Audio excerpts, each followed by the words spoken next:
तो ये मैंने एक क्वाड्रिलेटर बनाया ए बी सी डी, ध्यान से देखो ए बी सी और डी,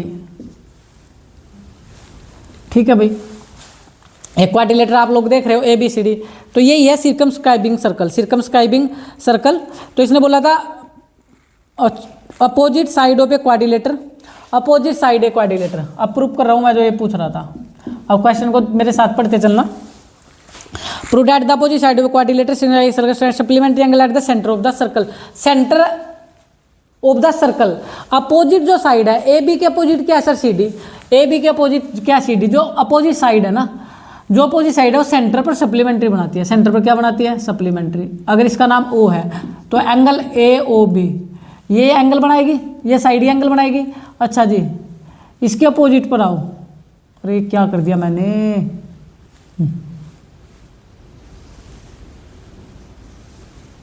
चलो समझ लेना भाई आप लोग, थोड़ा सा टेढ़ा तो हो रहा है पर आप थोड़ा कोऑपरेट करें, ध्यान दें।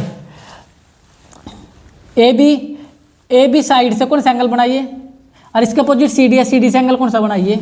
तो आपको ये angle A O B plus angle C O D ये आपको सप्लीमेंट्री लेकर आने हैं। सप्लीमेंट्री का मतलब तो 180, समझ आया होगा भाई। ए बी साइड से एंगल बनेगा ये और सी डी से बनेगा ये, ऐसे ही ये एंगल प्लस में ये एंगल। बी सी डी के अपोजिट क्या है, ए डी, बी सी से एंगल बनेगा यहाँ पर ओ पर, और ए डी से एंगल बनेगा ये। तो आपको ये भी आपको लेकर आना है, angle B O C plus angle A O D 180 degree. ये क्वेश्चन की डिमांड है, आप कर सकते हो, ये आपको लेकर आना। क्वेश्चन बड़ा इजी है, क्वेश्चन बड़ा इजी है, सॉल्यूशन करो।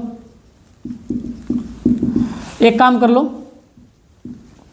P Q R S, point at contact के नाम दे दो, जो पॉइंट एट कॉन्टैक्ट है पी क्यू आर एस। अब ओ को पी से मिला दो, ओ को क्यू से मिला दो, ओ को आर से मिला दो, ओ को एस से मिला दो, ये भी काम कर दो, कर दोगे।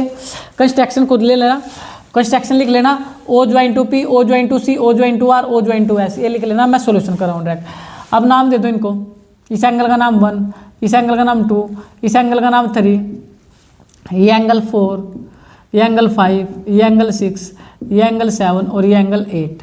ठीक है भाई, सभी के नाम दे दो।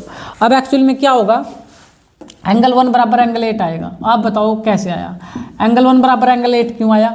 आप लोगों ने दिखी थी, ये एक्सटर्नल पॉइंट है ए, एक्सटर्नल पॉइंट है बी, एक्सटर्नल पॉइंट है सी, एक्सटर्नल पॉइंट है डी। अभी सीखा था, एक्सटर्नल पॉइंट से टेंजेंट बराबर होती है, एक्सटर्नल पॉइंट से टेंजेंट क्या होती है, बराबर। हमारे एंगल भी क्या होते हैं, बराबर, बस वही रूल है बिल्कुल। तो अगर रीजन लिखना चाहे सो ए पी बराबर क्या है, ए पी बराबर है आपका ए एस।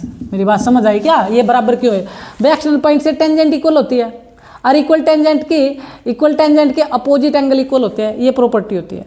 तो भी सिंपल हो गया। अब ऐसे ही बी पी बराबर बी क्या था, बी पी बराबर बी क्या, ये टेंजेंट बराबर थी दोनों एक्सटर्नल पॉइंट से, तो एंगल भी बराबर होंगे, एंगल 2 बराबर एंगल 3 आ जाएगा भाई, सिंपल। रीजन भी लिखना तो लिख सकते हो, सर बी पी बराबर क्या है, बी क्या है। सेम एंगल 4 बराबर एंगल क्या है, 5 है।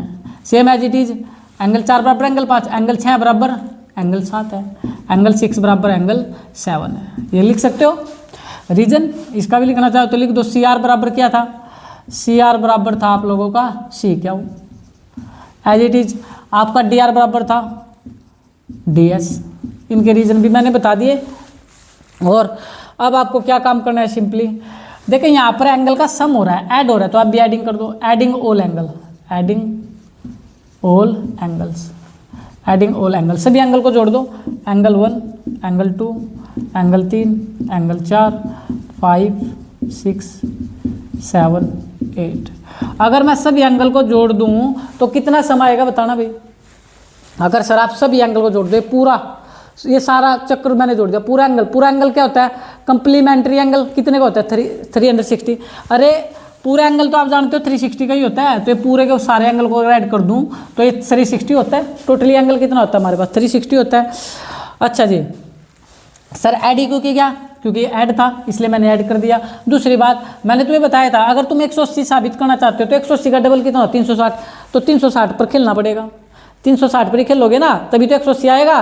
फिर इसका पहले डबल कर लिया, 360 आ गया, 360 का फिर आधा कर दो 180 आएगा। 180 आने के लिए जरूरी है 360 का आना, और 360 था टोटली एंगल, इसलिए मैंने इन सभी एंगल को जोड़ दिया। अब आपको ए ओ बी चाहिए। ए ओ बी किससे बन रहा है? ए ओ बी एंगल 1 और एंगल 2 से। तो जिसकी रिक्वायरमेंट है उसको रख लो। अरे जो बंदे बुलाने हैं उन्हीं को तो बुलाएंगे, हमें तो 1 और 2 को बुलाना है, 1 और 2 को बुला लिया। फिर COD किससे बन रहा है? 6 और 5 से, तो एंगल 5 प्लस एंगल 6 सेम रख लो। ये 360 सेम रख लो। ये मेरे को चाहिए थे, ये मेरे दोस्त थे, ठीक है। और जो मेरे दुश्मन थे उनको भी दोस्त बना लूँगा। जैसे एंगल 3 और एंगल 4 मेरे मित्र नहीं है, तो इनको भी धीरे धीरे बनाएंगे। हमने बोला एंगल 3 और एंगल 4। अब ये क्वेश्चन ही बोल रहा है एंगल 3 की जगह क्या लिख सकते हो? एंगल 2। और एंगल 4 की जगह लिख सकते हो एंगल 5। और एंगल 7 की जगह क्या लिख सकते हो? एंगल 6। और एंगल 8 की जगह क्या लिख सकते हो? एंगल 1।